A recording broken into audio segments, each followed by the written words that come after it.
அம்மா என்ன விரும்புகிறாங்களோ அதை பண்ணுங்கன்னு சொல்லிட்டாங்க.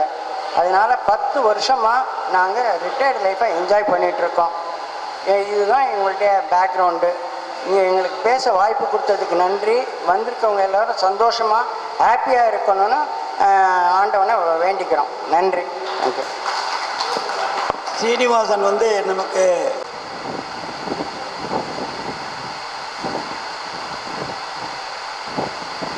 எல்லா புகழும் சித்தர் முத்து வடுகநாதர் ஒருவருக்கே. எங்கள் ஊரில் உள்ள சித்தர் சிங்கமுனரி. எங்கும் புகழ் மணக்கும் தங்கம் நிகர் தமிழுக்கு என் வணக்கம்.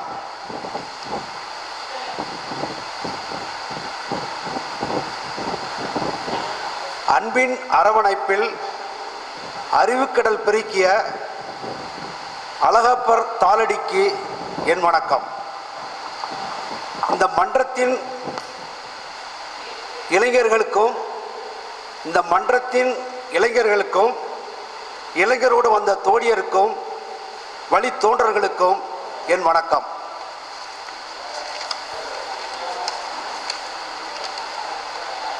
வீரசுரா குழம்பிலே உப்பில்லை குடித்தனமா நடத்துகிறாய். குடலை புரட்டுகின்ற கத்தரிக்காய், வெண்டைக்காய், புடலங்காய், பீர்க்கங்காய், காய்கறியோ குப்பைதான். கொத்தவரங்காய். கவிதை நேற்றைய நினைவுகளை மிதிக்கும் ஈர மணல். கவிதை அன்பு நெஞ்சங்களை புரட்டி போடும் நிலநடுக்கம். கவிதை மனச்சுரங்கத்தின் மௌன தியானம். கவிதை இது காகித விதை அல்ல. கவிதை இது இன்பக் காட்சியின் விதை, நட்பின் கதை. ஆம், அது காலம் காட்டும் விடியல். முதுமை இளமை எனும் சிங்காரி இடைகாட்டி நடைபோட்டு உடை மாற்றி கண் சிமிட்டி கொஞ்சம் கொஞ்சி இளைப்பாறும் வேளையிலே முதுமை எனும் கைகாரி சத்தமின்று முத்தமிட சதிராடி வந்ததனால் சாய்வு நாற்காலி நமக்கெல்லாம் பொய்கை பூவாச்சு. செய்கை துறந்தாச்சு, முதுமை பிறந்தாச்சு. இளமையின் சுகராகத்தின் முதுமையின் ஆலாபனை கேட்கிறதா? இளமை தூறல், முதுமை வானவில். முதுமையை ரசியுங்கள், அது முற்றுப்புள்ளி அல்ல. அது முல்லைச்சரம். இளமையை ரசியுங்கள், அது முற்றுப்புள்ளி அல்ல, அதுவே முல்லைச்சரம். வசந்த காலங்கள், கசிந்த காதல்கள், கசந்த அனுபவங்கள், அரைந்த அவமானங்கள் எல்லாம் போய் இன்று கழுவிய பாத்திரங்களாய் கடைசி வரிசையில் இருக்கின்றோம். அங்கொன்றும் இங்கொன்றும் பூத்த மலர்கள் பூக்காரி விரல் வளைவில் சரமாகி போனது போல் தாகத்திற்கு மேகத்தை பார்த்திருக்கும் மனிதன் தன் வீட்டு கொல்லைப்புறத்தில் ஓடும் கங்கையை பார்த்தது போல் இன்று கூடுகிறோம். அந்த வாசகம் strangers we meet, friends we depart. அதே இன்று friends we meet, friends we great. Karaikudi காசு பண திவரெல்லாம் காலடியில் பொசுக்கிவிட்டு கருணை என்னும் திருநீற்றை உள்ளம் உடம்பெல்லாம் பூசிக்கொண்ட அப்பர் அழகப்பர். காசு பண திவரெல்லாம் காலடியில் பொசுக்கிவிட்டு கருணை என்னும் திருநீற்றை உள்ளம் உடம்பெல்லாம் பூசிக்கொண்ட அப்பர் அழகப்பர். வாடிய பயிரை கண்டபோதெல்லாம் வாடினாராம் வள்ளலார். விழுந்த மரங்களை பார்த்து அழுகையில் வீழ்ந்தாராம் நம் கண்ணீர் வள்ளலார். அவர் கலாசாலை நமக்கெல்லாம் பூஞ்சோலை. நீரூற்று மலைச்சாரல். ஓலை குடிசைக்குள்ளே உறங்கி கிடந்த தமிழை ஓலைச்சுவடிகளால் உச்சாணி கொம்பேற்றினார் ஊவேசா. ஓலை குடிசைக்குள் உறங்கி கிடந்த தமிழை ஓலைச்சுவடிகளால் உச்சாணி கும்பேற்றினார் ஊவேசா. வேலை வேலை என அமைந்த நண்பர்களை பட்டி தொட்டி எல்லாம் எட்டி பார்த்து, தொலைபேசி அலைபேசி தொட்டு பார்த்து, திட்டம் போட்டு கட்டி போட்ட சூறாவளி போராளி இன்று அவர் நம் கைச்சிறைக்குள் மீனாட்சி. ஒருவரையும் விடாமல் இழுத்து வந்த அழுத்தக்காரர் அவர் இமயத்தை கூட குடையும் நியூட்ரினோ தான் தெரியும் நினைக்கிறேன் உங்களுக்கு. தேனிப்பட்டி பக்கத்தில் ஒரு 1200 கோடியில் அந்த நியூட்ரினோ வந்து அதை இது ரிசர்வ் பண்ணுறதுக்காண்டி பண்ணி வச்சுருக்காங்க. அது என்ன வேலைன்னா அணுகுண்டையெல்லாம் டிஃப்யூஸ் பண்ணிடுமா, அது அணுகுண்டு தயாரிக்கிற இடத்தையெல்லாம் டிஃப்யூஸ் பண்ணிடுமா. அந்த மாதிரி நியூட்ரினோ அவர் ஒருவரையும் விடாமல் இழுத்து வந்த அழுத்தக்காரர் அவர் இமயத்தை கூட குடையும் நியூட்ரினோ. கோடி கொடுத்த குடைங்கன் ஊரில் தேடி கிடைத்த மதுரை தமிழ் போல் மீனாட்சி சுந்தரம். குரலில் கம்பீரம், உறவில் தெய்வீகம், பிரிவில் வளர்ந்த வயோதிகம். இன்று பிரியாவிடையில் ஒரு சகோதரம். அவர் மீனாட்சி சுந்தரம். அன்றும் தலைவர், அவர் இன்றும் தலைவர்தான். பித்தளைக்கு தங்கமுலாம் பூசியது போல் இந்த சாதாரணனை சிங்கைக்கா சிவராமன் என்று அழைக்கும் ராமநாதபுரத்து ராமேஸ்வரம். அவர் மீனாட்சி சுந்தரம். ராயசோ தமிழ்கடல், வாசுபா தமிழ் காதல், கவிக்குயில் முத்தையா என்ற கண்ணதாசன், கம்பன் அடிப்புடி, கல்விக்கடலை கவ்விக்கொண்ட அழகப்பர். இவைதான் காரக்குடியின் கருவறைகள். வீரப்ப அம்மன், மான்கொம்பு ஆண்டியையர், விசாலாட்சி, உமையார் இவை படிப்பின் பாசறைகள். உண்டு உடுத்தி கண்டு கழித்த சிந்தனை கூடங்கள். கலைவிழா கண்ணதாசன் மறுமலர்ச்சி தலைப்பு. தட்டுகிறான் தம்பி, அவனை தலைவன் என்று நம்பி நான் இருந்த காலம் ஒன்று உண்டு, அதனால் பாடிவிட்டேன். இந்தி எதிர்ப்பு, இந்தி செந்தி நீ சிந்தி என்ற வாசகம் செக்காலை மூலையில். தார்ச்சாலையில் போர்க்கோளம் மறக்க முடியுமா? ஓம் நமோ நாராயணா ஓங்கி ஒலித்தது கோஷ்டியூரில். அந்த ராமானுஜர், இந்த ராமானுஜர் கணக்கில் புலி, அந்த ராமானுஜரை போல. கொடைக்கானல் டிரான்ஸ்போர்ட், காரைக்குடி சூரக்குடி டு காரைக்குடி மறக்க முடியுமா? சூரக்குடிக்கு வந்த உந்தன் வருகை எங்களுக்கு ஒரு பேருவகை ராமானுஜம். மானகிரி மைனர், காதல் வலையில் வீழும் கல்லூரி வாழ்வில் வாழ்க்கை துணையை காதலிக்க கற்றவர். மைனர் ஆனாலும் அன்றே மேஜர் ஆனவர். 36 இது ஜோதிகாவின் 36 அல்ல, 36 இது ஜோதிகாவின் 36 வயதில் படம் வந்திருக்கு. 36 இது ஜோதிகாவின் 36 அல்ல, இது உமையால் விடுதி 36. அங்கே அந்த கட்டில் உரையாடும் அன்பின் தொட்டில். துரைசாமி சுந்தரேசன், இன்றும் பேச்சு என்றும் பேச்சு. கணக்கை ஆள்பவர் சுந்தரேசன், விவசாய கணக்கில் வாழ்பவர் துரைசாமி. அமைதியின் திருவுருவம் அந்த ராமநாதன் கண்டனூர். அதிவிரைவு சைக்கிளில் அந்த ராமநாதன் கொத்தமங்கலம். வினாடிக்கு வினா அவர் பழனியப்பன். கலகலப்பு லட்சுமணன், ஏமாறச் சொன்னது நானோ பாட்டின் கதாநாயகன் எங்கள் சந்திரசேகர். அன்றைய மன்னன் சிவப்பு நிற கண்ணன். இறுதியாக ஒன்று முதுமை பற்றி பாரதிதாசன் பாடியது. அருகருகே இருவர் நன்றாக கடிக. பாரதிதாசன் பாடிய பாட்டல் கடைசி முதுமையை பற்றி. அருகருகே இருவர், மிக்க அன்பு உண்டு, செயலே இல்லை, புதுமலர் அல்லல், காய்ந்த புல்கட்டு அவள் உடம்பு, மதியல்ல அவள் முகம், வரல் நிலம், சதிராடும் இடையால் அல்ல, தள்ளாடி விழும் பூதாட்டி, குழிகள் கண்கள், எது எனக்கு இன்பம் நல்கும், இருக்கின்றால் என்ற ஒன்றே அப்படின்னு முடிப்பார். எது எனக்கு இன்பம் நல்கும் அப்படின்னு கேட்டுட்டு அவன் இருக்கிறதே எனக்கு இன்பம் நல்கும்னு சொல்லி முடிச்சுப்பாரு. தேங்க்யூ. மிக்க நன்றி. ப்ரீ யூனிவர்சிட்டி படித்தேன். படித்த ப்ரீ யூனிவர்சிட்டியில் நான் நல்ல மார்க் வாங்கியிருந்தேன்.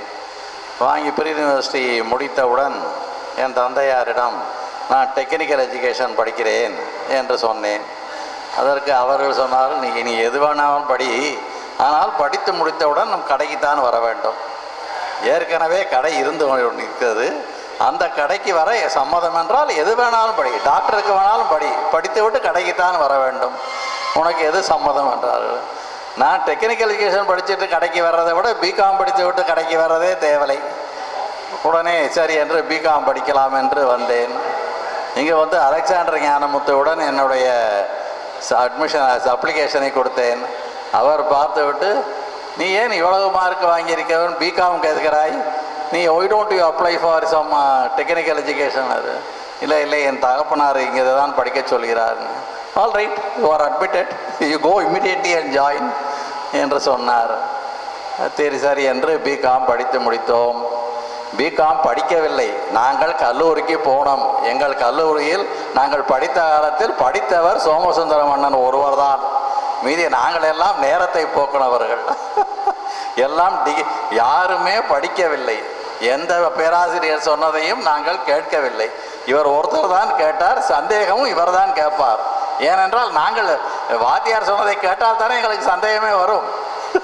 எங்களுக்கு தான் சந்தேகமே கிடையாது. ஆகவே ஒரு வழியாக பிகாம் படித்து முடித்தோம். பிகாம் படித்து முடித்து கடைக்கு போய்விட்டேன். 1966 போய்விட்டேன். 67 திருமணம் பேசினார்கள். சரி, திருமணம் செய்து கொள்ள சம்மதம். அவர்களே என்ன பண்ணார்கள், திருமணத்துக்கு பொண்ணெல்லாம் பார்த்து விட்டு கல்யாண பேப்பர் அச்சடித்தார்கள். பேப்பர் என்னிடம் கொடுத்து உன் நண்பர்களுக்கெல்லாம் அனுப்பீர் என்றார்கள். நான் சாதாரணமாக நினைத்து கொண்டு தான் என்னுடன் கல்லூரியில் படித்த எல்லோருக்கும் பேப்பர் இன்விடேஷனை அனுப்பினேன். ஆனால் அதுவே என் வாழ்க்கையில் ஒரு பெரிய பிரச்சனையை உண்டாக்கிவிட்டது. என்னவென்றால், ஒரு அழைப்புதல் இங்கு வந்திருந்த பிரசன்ன வெங்கடேசனுக்கு வந்து சேர்ந்தது. பிரசன்ன வெங்கடேசன் பட்டுப்புடவை வியாபாரம் பண்ணுகிறார். என் மனைவி பட்டு சேலை எடுக்க, கண்டாங்கி எடுக்க அவர்கள் கடைக்கு அன்று வந்திருக்கிறார்கள். அன்று பார்த்து என்னுடைய இன்விடேஷன் இவர் கடைக்கு வர்க்க தேடி வந்திருக்கிறது. இவர் பிரசன்ன வெங்கடேசன் அதை பார்த்து விட்டு, இந்த பையன் தானா நீங்கள் செய்கிறது என்று கேட்டிருக்கிறார். உடனே என் மாமனார் அதை பார்த்து விட்டு, ஆமாம் இதே பையன்தான்.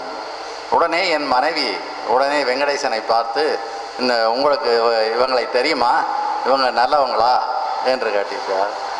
பிரசன்ன வெங்கடேசன் 2 பதில் சொல்லியிருக்கிறார். ஒன்றோடு நிறுத்தியிருந்தால் பரவாயில்லை, பையன் நல்ல பையன்தான் என்று சொல்லிவிட்டு அதோடு நிறுத்தாமல் கொஞ்சம் செலவு சிக்கனமாக பண்ணுவார் என்று அடுத்த வார்த்தையும் சொல்லியிருக்கிறார். உடனே என் மனைவி சுதாரித்து கொண்டார். அப்படி என்றால் கஞ்சமா? தன் தகப்பனாரை பார்த்த உடனே சொன்னார், அப்பச்சி கொஞ்சம் பொறுங்கள், இன்னும் கொஞ்சம் வீட்டுக்கு போய் யோசிச்சுட்டு சேலை எடுக்கலாம். வீட்டுக்கு போய் யோசிச்சுட்டு திருப்பி சேலை எடுக்கலாமா? உடனே பிரசன்ன வெங்கடேசன் சுதாரித்து கொண்டார். அவருக்கு சேலை வியாபாரம் நின்று போயிருது. இல்லை இல்லை, நான் அப்படி சொல்லவில்லை, அவர் மட்டுக்கு செலவழித்து கொள்வார், மற்றவர்களுக்கு செலவழிக்க மாட்டார் என்று தான் சொன்னதோடைய அவர் கஞ்சம் என்று நான் சொல்லவில்லை. என்ன என் மாமனாரை பார்த்து என் மனைவி கேட்டால், என்ன பற்றி சொல்கிறது?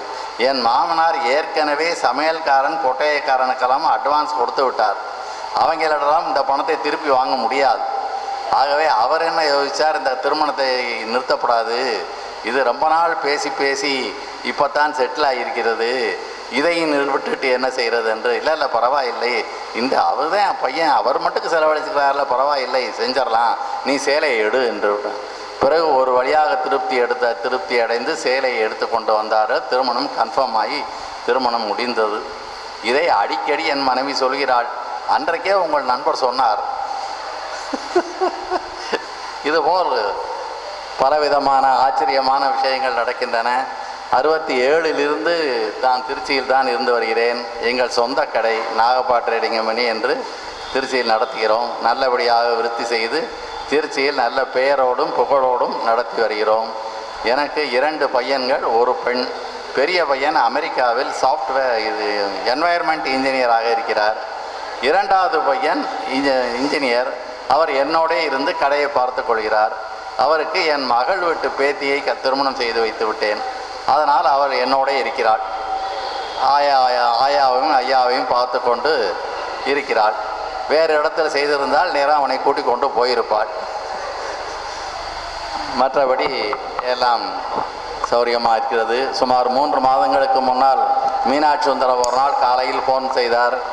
இந்த மாதிரி மீட்டிங் நடத்தலாம் என்று நினைக்கிறோம் எல்லாரையும், நீ என்ன நினைக்கிறாய் என்றார். எனக்கு முழு சம்மதம், உடனடியாக அதுக்கு ஏற்பாடு பண்ணு என்று சொன்னேன். அன்றே என்னுடைய விலாசம் அட்ரஸ் எல்லாம் கொடுத்து விட்டேன். இதுக்கு பெரும் முயற்சி செய்த காரைக்குடி மீனாட்சி சுந்தரத்திற்கும் மதுரை மீனாட்சி சுந்தரத்திற்கும் எம் ராமசாமிக்கும் என்னுடைய மனமார்ந்த பாராட்டுதலையும் நன்றியையும் தெரிவித்துக் கொள்கிறேன். நன்றி, வணக்கம். நன்றி மிஸ்டர் சுப்பிரமணியம். சுப்பிரமணியம் வந்து செகண்ட் ஷோ போயிட்டு நைட்டு சினிமா பார்த்துட்டு எஸ் ராமசாமி வீட்டில் படுத்துக்கிறது, காலையில் ஹாஸ்டலுக்கு வருவோம். அப்படி இருக்கும்போது போய் என்ன சுப்பிரமணியம் என்ன சொல்லுவார், போகணும் என்னப்பா 1.5 ரூபா டிக்கெட் வாங்கலாமா? வேண்டாப்பா, ராத்திரியில் யார் பார்க்குறா, 75 பைசா போதுமாரு. நான் சொல்லி பரவாயில்லப்பா, இல்லை 3/4 ரூபா டிக்கெட்டே வாங்கலான்னு. சரின்னு 3/4 ரூபா டிக்கெட் வாங்கி போய் நடராஜா டாக்ஸி உள்ளே உட்காந்துட்டோம். போய் சினிமா ஆரம்பிச்சு போய் உட்காந்துட்டோம். இருட்டில் ஒன்றும் தெரியல. அந்த நடுவில் அந்த இன்டர்வல் லைட் போட்டோன்னே சாமின்னு ஒருத்தன் யாருன்னு கேட்டால் நம்ம தோபி அங்கே இருக்கேன் ஹாஸ்டலில். உடனே சுப்பிரமணியம் யோசிச்சிட்டாரு, என்னப்பா இது அழகாக பண்ண சொன்னால் சரியாக போச்சுன்னு. அடுத்து என்ன பண்ணேன், 1.5 ரூபாய்க்கே போயிடலான்ட்டாரு. அதுலேருந்து நாங்கள் 2 பேரும் 1.5 ரூபா டிக்கெட் தான் போகிறது. அதனால் முதல்ல சிக்கனத்தை கடைப்பிடிப்பார், அப்புறம் பின்னாடி தாராளமாக மாறிடுவார். பணிவான வணக்கங்கள்.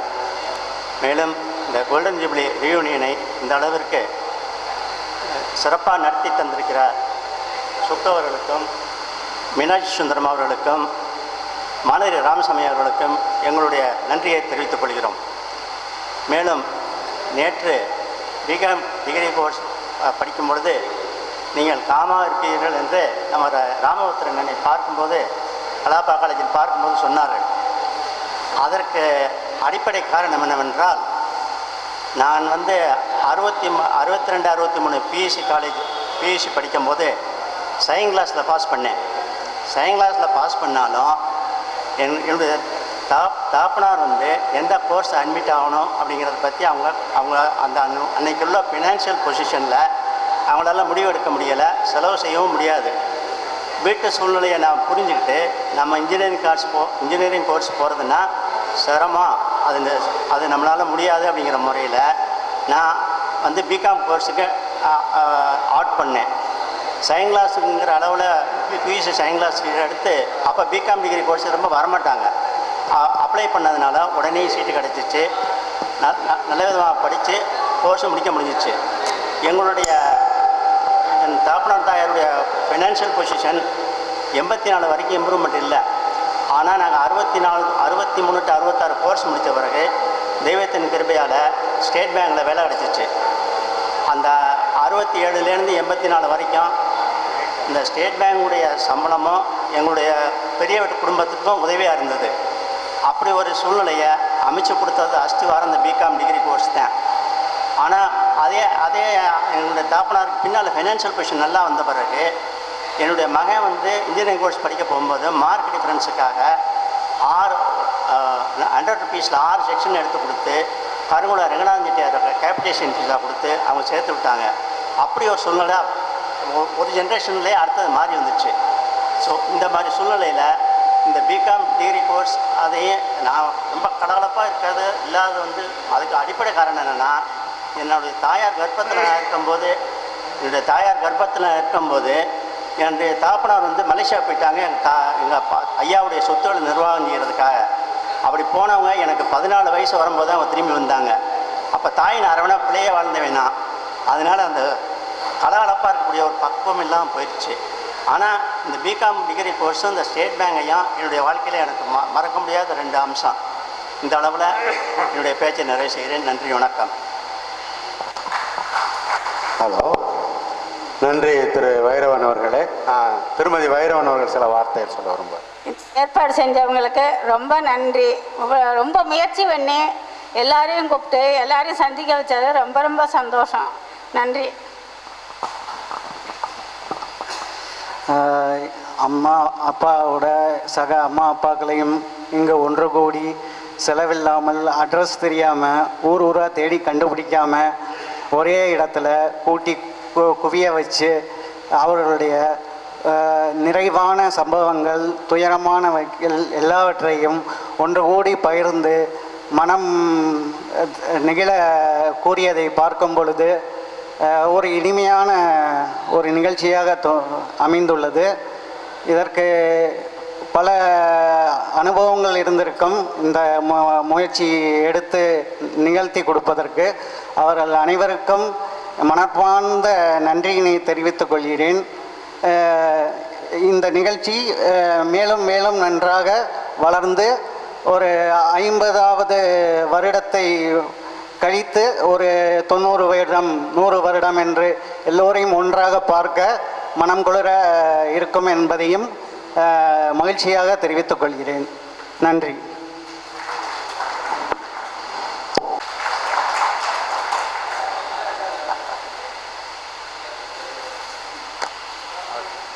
அடுத்து ராமு அவர்களுக்கு